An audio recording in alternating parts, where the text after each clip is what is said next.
So first, I would like to ask for your permission to use this video for educational purpose on the internet. Do I have your permission? Yes, sir. Excellent. Now, you and I, we know each other for almost 2 years, I believe, or even maybe a little A longer. little longer. Yeah, and but now we are going to talk about your SI joint. And could you just describe me your symptoms, what you had in your SI joint? And I believe it was the left side that Correct. we treated. Go ahead, please. The low back surgery fusion was about the same pain that I was having, and it turned out to be my SI joint. I had shooting pain down my leg, hamstring pain, testicle pain was pretty intense at times. 1 to 10, how bad were those pains? They would come and go, but they could get up to 7, 8. What activities would provoke the pain? Driving a vehicle was very uncomfortable. Mm-hmm. Any lifting, bending, getting up and up off the floor. My job at the time required me to work on the floor, plumbing basically. Okay. 1 to 10, how bad was the pain? It caused me many nights without sleep. You can't get comfortable. And we did for a pretty long time conservative therapy that didn't help you, and then we decided to do injection. Yeah. Can you tell me about those injections? The injections seemed to last at first 2 months, maybe 3 at the longest. I believe I had a series of 2 or 3 the first go round. Yes, we usually do 3 injection, and surprisingly, the injection in the SI joint don't last that long. So we were pretty happy with your injection. Usually, I give some steroid as well to make the effect of the injection longer. But the protocol that we use is actually, if it's even for a very short period of time, pain goes away.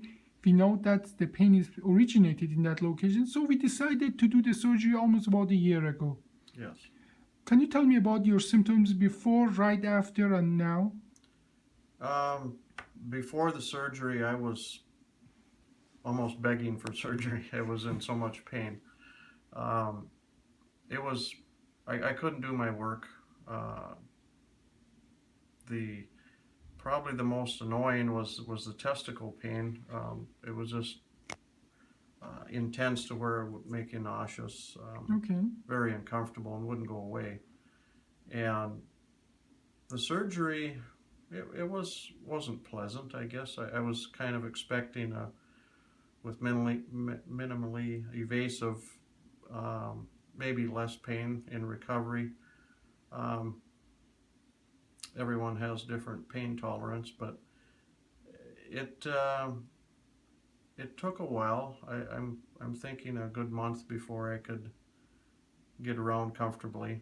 Okay, and that's actually the usual time frame that we put the people on a partial weight bearing, meaning not to put full pressure, about 4 weeks. That's sort of actually the time frame that we expect people not to put full pressure on that joint.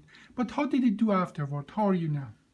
Right now I'm pretty much pain-free. I can irritate it by any lifting. I can't bend over and lift anything up off the floor. Yes, yes. Off the table, I can do a bag of salt in the water softeners about it. So practically the pain that you had before the surgery is gone, but you had still some activities that are difficult for you. Yes. Okay. Yes. And but you had as well some other back surgeries that you I think as well contribute to your limitation, and that's I think this is a very realistic way of describing how these surgeries are. And obviously the bone needs a certain time to heal, but I think you described it very well. What is the average? You are described how in average this sort of improvement are going to be after the surgery. So thank you very much for sharing it. You're welcome.